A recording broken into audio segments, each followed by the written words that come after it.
ವಿಶ್ವ ರೈತ ದಿನಾಚರಣೆಯ ಅಂಗವಾಗಿ ವಿವಿಧ ಬೇಡಿಕೆಗಳನ್ನು ಮುಂದಿಟ್ಟುಕೊಂಡು ರಾಜ್ಯ ರೈತ ಸಂಘಟನೆಗಳ ಒಕ್ಕೂಟ, ರಾಜ್ಯ ಕಬ್ಬು ಬೆಳೆಗಾರರ ಸಂಘ, ಸಂಯುಕ್ತ ಕಿಸಾನ್ ವತಿಯಿಂದ ರಾಜ್ಯ ರೈತ ಸಂಘಟನೆಗಳ ಒಕ್ಕೂಟದ ರಾಜ್ಯಾಧ್ಯಕ್ಷ ಕುರಬೂರು ಶಾಂತಕುಮಾರ್ ನೇತೃತ್ವದಲ್ಲಿ ರಾಜ್ಯ ಹಾಗೂ ಹೊರ ರಾಜ್ಯದ ಲಕ್ಷಾಂತರ ರೈತರೆಲ್ಲ ಬೆಂಗಳೂರಿನಲ್ಲಿ ಅಧಿವೇಶನ ನಡೆಸಲು ಡಿಸೆಂಬರ್ 23ರಂದು ತೀರ್ಮಾನಿಸಲಾಗಿದೆ ಎಂದು ಬೆಂಗಳೂರು ಗ್ರಾಮಾಂತರ ಜಿಲ್ಲೆ ನೆಲಮಂಗಲ ತಾಲೂಕು ಅಧ್ಯಕ್ಷ ಹಾಗೂ ದಾಬಸ್ಪೇಟೆ ವಾಯ್ಸ್ ಪತ್ರಿಕೆಯ ಸಂಪಾದಕ ರಾಜೇಶ್ ತಿಳಿಸಿದರು. ದಾಬಸ್ಪೇಟೆಯ ತಮ್ಮ ಕಚೇರಿಯಲ್ಲಿ ಪತ್ರಕರ್ತರ ಜೊತೆ ಮಾತನಾಡಿದ ರಾಜೇಶ್, ಡಿಸೆಂಬರ್ 23ರಂದು ಬೆಂಗಳೂರಿನ ಫ್ರೀಡಂ ಪಾರ್ಕ್ನಲ್ಲಿ ಲಕ್ಷಾಂತರ ರೈತರು ಸೇರಿ ತಮ್ಮ ವಿವಿಧ ಬೇಡಿಕೆಗಳಾದ ಇತ್ತೀಚೆಗೆ ಕೆಲವು ಕಡೆ ಮಳೆ ಹಾನಿಯಿಂದ, ಇನ್ನೂ ಕೆಲವು ಕಡೆ ಬರಗಾಲದಿಂದ ರೈತರಿಗೆ ನಷ್ಟ ಉಂಟಾಗಿದ್ದು, ರೈತರಿಗೆ ಸಂಪೂರ್ಣವಾಗಿ ಸಾಲ ಮನ್ನಾ ಮಾಡಬೇಕು, ಸ್ವಾಮಿನಾಥನ್ ವರದಿಯಂತೆ ಎಲ್ಲ ಕೃಷಿ ಉತ್ಪನ್ನಗಳ ಮೇಲೆ ಕನಿಷ್ಠ ಬೆಂಬಲ ಬೆಲೆ ನಿಗದಿಯಾಗಿ ಸರ್ಕಾರ ರೈತರಿಗೆ ನೀಡಿದ ಭರವಸೆ ಈಡೇರಬೇಕು.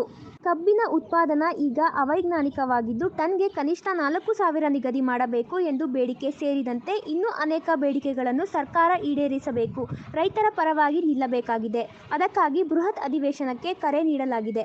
ಅಧಿವೇಶನದಲ್ಲಿ ಬರುವ ರೈತರಿಗೆ ಊಟದ ವ್ಯವಸ್ಥೆಯನ್ನು ನೆಲಮಂಗಲ ತಾಲೂಕಿನ ರೈತರು ವ್ಯವಸ್ಥೆ ಮಾಡುವ ಜವಾಬ್ದಾರಿ ನೀಡಿದ್ದು, ಎಲ್ಲರೂ ಅಧಿವೇಶನದಲ್ಲಿ ಭಾಗವಹಿಸಿ ರೈತರ ಅಧಿವೇಶನವನ್ನು ಯಶಸ್ವಿಗೊಳಿಸಬೇಕು ಎಂದು ಮನವಿ ಮಾಡಿದರು. ಅವಿವೇಕಿ ಜಿಲ್ಲಾಧಿಕಾರಿಗೆ, ರೈತರ ಸಭೆಯನ್ನು ಮಾಡದ ತಾಲೂಕು ಆಡಳಿತಕ್ಕೆ, ರೈತ ಪರ ಕಾಳಜಿ ಇಲ್ಲದ ಎಂಎಲ್ಎಗೆ, ರೈತರ ಜೊತೆ ಚೆಲ್ಲಾಟವಾಡುವ ಜಿಲ್ಲಾಡಳಿತಕ್ಕೆ, ನೀತಿಗೆಟ್ಟ ಭ್ರಷ್ಟ ಗುಲಾಮಗಿರಿ ಆಡಳಿತಕ್ಕೆ ಏಕೆ ಬೇಕು. ರೈತರ ಖಾತೆ ಮಾಡುವಲ್ಲಿ ವಿಳಂಬ ಮಾಡುವ ತಹಸೀಲ್ದಾರ್ಗೆ ಏಕೆ ಬೇಕು. ಕಾನೂನಂತೆ ಕಾನೂನು, ಸರ್ಕಾರವಂತೆ ಸರ್ಕಾರ, ಆಡಳಿತವಂತೆ ಆಡಳಿತ, ಬೇಕೇ ಬೇಕು, ಬೇಕೇ ಬೇಕು. ಅಯ್ಯಯ್ಯೋ ಅಯ್ಯಯ್ಯೋ, ನೀತಿಗೆಟ್ಟ ಸತ್ತಂತಿರುವ ಎಂಪಿಗೆ, ಅವಿವೇಕಿ ಜಿಲ್ಲಾ ಮಂತ್ರಿಗೆ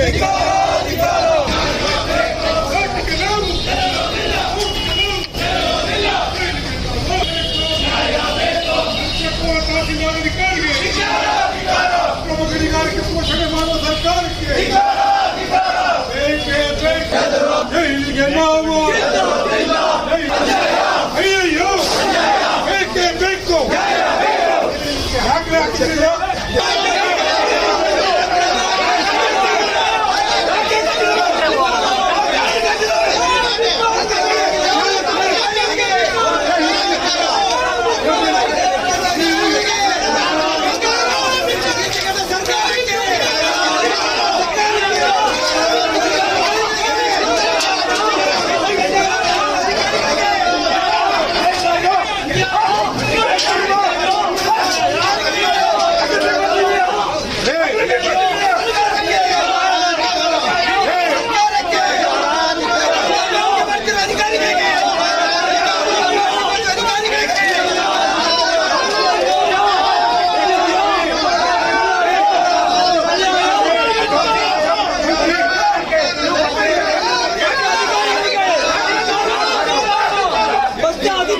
ಒಕ್ಕೂಟಕ್ಕೆ, ಅನ್ನದಾತನ ಹೋರಾಟಕ್ಕೆ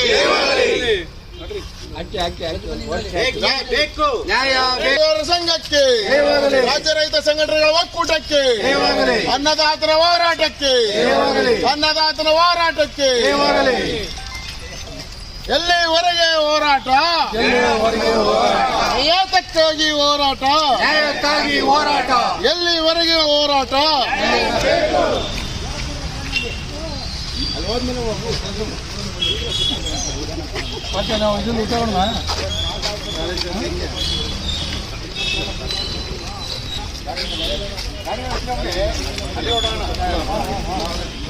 ಸರ್, ರೈತರೆಲ್ಲ ಸೇರಿ ಒಂದು ಸರ್ಕಾರದ ವಿರುದ್ಧ ಹೋರಾಟ ನಡೆಸಿದ್ರೆ ಏನಿದೆ ಸರ್ ಅದು?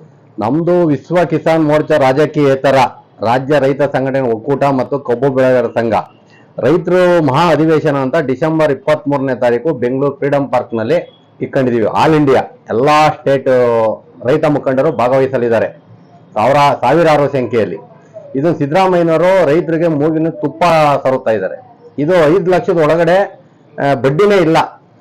ಇವರು ಬಡ್ಡಿ ಮನ್ನಾ ಮಾಡ್ತೀನಿ ಅಂತ ಹೇಳ್ತಾರೆ. ಇದನ್ನ ತಪ್ಪಿಸ್ಬೇಕು. ರೈತರಿಗೆ ಸಾಲ, ಸಂಪೂರ್ಣ ಸಾಲ, ಸಹಕಾರ ಇಲಾಖೆ ಕೊಟ್ಟಿರೋ ಸಂಪೂರ್ಣ ಸಾಲ ಮನ್ನಾ ಮಾಡಬೇಕು. ಇವರು ಬಡ್ಡಿ ಮನ್ನಾ ಅಂತ ರೈತರಿಗೆ ತುಪ್ಪ ಸರುತ್ತವ್ರೆ.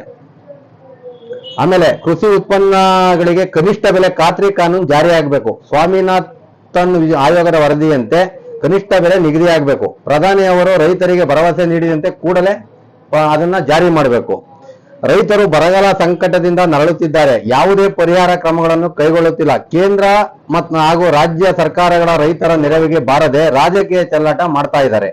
ಕೂಡಲೇ ಬರ ಪರಿಹಾರ ನಷ್ಟ ಎಕರೆಗೆ ಮಿನಿಮಮ್ ಕನಿಷ್ಠ 25,000 ಕೊಡ್ಬೇಕು ಇವರು. ಆಮೇಲೆ ರೈತ ವಯಸ್ಸಾದ್ಮೇಲೆ 60 ವರ್ಷ ಆದ್ಮೇಲೆ ಈಗ 500, 600 ಅದಲ್ಲ, ರೈತನಿಗೆ ಮಿನಿಮಮ್ 5,000 ರೂಪಾಯಿ ತಿಂಗಳಿಗೆ ಅದನ್ನ ಕೊಡಬೇಕು. ತಿಂಗಳಿಗೆ 5,000 ರೂಪಾಯಿ ಧನ ಸಹಾಯನ ಪಿಂಚಣಿ ಟೈಪಲ್ಲಿ ಕೊಡಬೇಕು. ಆಮೇಲೆ ಕಬ್ಬಿನ ಬೆಳೆಯನ್ನು NDRF ಮಾನದಂತೆ ಸೇರಿಸಬೇಕು. ಬರ ನಷ್ಟ ಪರಿಹಾರ ಸಿಗುವಂತೆ ಆಗಬೇಕು. ರಾಜ್ಯ ಸರ್ಕಾರ ಕಬ್ಬು ಬೇಸಾಯ ಕಾರ್ಮಿಕ ಸಮಸ್ಯೆ ತಪ್ಪಿಸಲು NRE ಯೋಜನೆಯನ್ನು ಲಿಂಕ್ ಮಾಡಬೇಕು. ಬೆಳೆ ಬೇಸಾಯಕ್ಕೆ ನೀಡಿರುವ ರೀತಿ ಎಲ್ಲಾ ಕೃಷಿ ಬೆಳೆಗಳಿಗೂ ಕಡ್ಡಾಯವಾಗಿ ಬೆಳೆ ವಿಮೆ ಜಾರಿಗೊಳಿಸಬೇಕು. ಬೆಳೆ ವಿಮೆ ಸಬಲೀಕರಣವನ್ನು ಅತಿವೃಷ್ಟಿ, ಬರ ನಷ್ಟ ಪರಿಹಾರ, ಬೆಳೆ ವಿಮೆ ವ್ಯಾಪ್ತಿ ನಷ್ಟ ಪರಿಹಾರ ಸಿಗುವಂತಾಗಬೇಕು. ದೇಶದ 140 ಕೋಟಿ ಜನರ ಆಹಾರ ಉತ್ಪಾದಿಸಲು ತಮ್ಮ ಜೀವನವನ್ನೇ ತ್ಯಾಗ ಮಾಡುತ್ತಿರುವ 60 ವರ್ಷ ಪೂರೈಸಿದ ರೈತರಿಗೆ ತಿಂಗಳಿಗೆ ಕನಿಷ್ಠ 5,000 ಪಿಂಚಣಿ ನೀಡುವ ಯೋಜನೆ ಜಾರಿಯಾಗಬೇಕು ಇಡೀ ಇಂಡಿಯಾದಲ್ಲಿ. ಕೃಷಿ ಪಂಪ್ಸೆಟ್ಗಳಿಗೆ ಉಚಿತವಾಗಿ ವಿದ್ಯುತ್ ಖಾಸಗೀಕರಣ ನೀತಿಯನ್ನು ಕೇಂದ್ರ ಸರ್ಕಾರ ಕೈ ಬಿಡಬೇಕು. ಕೃಷಿ ಪಂಪ್ಸೆಟ್ಗಳಿಗೆ ಹಗಲು ವೇಳೆ ನಿರಂತರ 10 ಗಂಟೆ ವಿದ್ಯುತ್ನ ಖಂಡಿತವಾಗ್ಲೂ ಅವ್ರು ಕೊಡಬೇಕು. ಈಗ ಆಲ್ರೆಡಿ 3 ಅವರ್ ಬಂದವ್ರೆ. ಬಿಜೆಪಿ ಸರ್ಕಾರ ಇದ್ದಾಗ 7 ಅವರ್ 10 ಅವರ್ ಕೊಡೋರು. ಇವರಾಲೆ ಅದನ್ನ ಹೆಂಗ್ ಮಾಡ್ತೀನಿ ಹಿಂಗ್ ಮಾಡ್ತೀನಿ ಅಂತ ಹೇಳ್ಬಿಟ್ಟು ಇವಾಗ ಇವರೇ 3 ಅವರ್ ಕೊಡ್ತಾ ಇದ್ದಾರೆ. 10 ಅವರ್ ಕೊಡ್ಲೇಬೇಕು.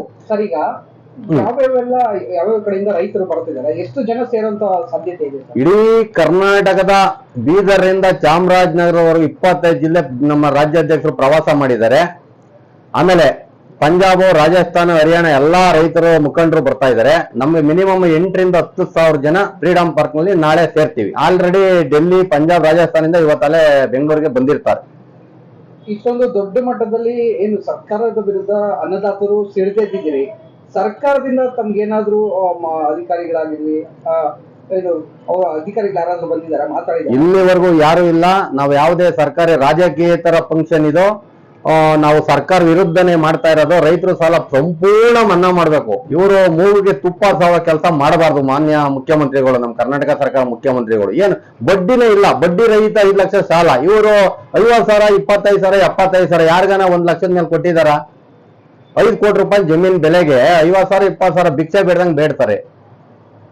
ಇದೆ ಜನನ. ನಾವು ಸರ್ಕಾರ ವಿರುದ್ಧನೇ ನಾಳೆ ಮಾಡ್ತಾ ಇರೋದು. ಇದು ವಿಶ್ವ ರೈತ ದಿನಾಚರಣೆ. ಇದು ನಮ್ದು ಡಿಸೆಂಬರ್ 23. ನಾಳೆ ಏನೆಲ್ಲ ಇರುತ್ತೆ ಸರ್?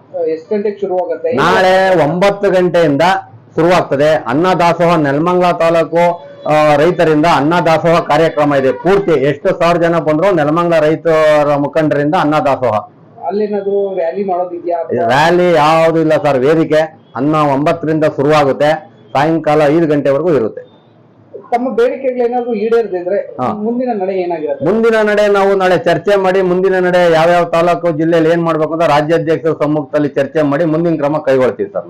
ಏನ್ ಬರಪೀಡಿತ ತಾಲೂಕುಗಳನ್ನ ಪಟ್ಟಿ ಮಾಡಿದೆ, ಇನ್ನೂ ಕೂಡ ಇದು ಬರ ಪರಿಹಾರ ಬಿಡುಗಡೆ ಆಗಿಲ್ಲ ಅಂತ ಅದನ್ನೇನೆ ನಾಳೆ ಎಲ್ಲ ತೀರ್ಮಾನ ಮಾಡಿ, ಎಲ್ಲಾ ಸ್ಟೇಟರು ತೀರ್ಮಾನ ಮಾಡಿ, ನಮ್ಮ ರಾಜ್ಯದ ಜಿಲ್ಲಾ ಮಂತ್ರಿ ಅಧ್ಯಕ್ಷರು, ತಾಲೂಕು ಅಧ್ಯಕ್ಷರುಗಳು ಸೇರ್ಕೊಂಡು 224 ಬರಗಾಲ ಪೀಡಿ ಅಂತ ಮಾಡಿದ್ದಾರೆ.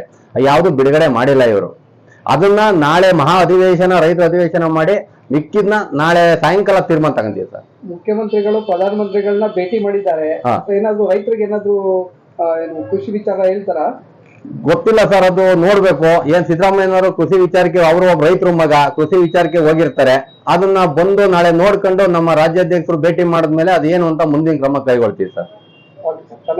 ತಮ್ಮ ಹೆಸರು ನೆಲಮಂಗಲ ತಾಲೂಕು ರೈತ ಸಂಘದ ಅಧ್ಯಕ್ಷರು ರಾಜೇಶು ಮತ್ತು ಡಬಾಸ್ ಪತ್ರಿಕೆ ಮಾಲೀಕರು.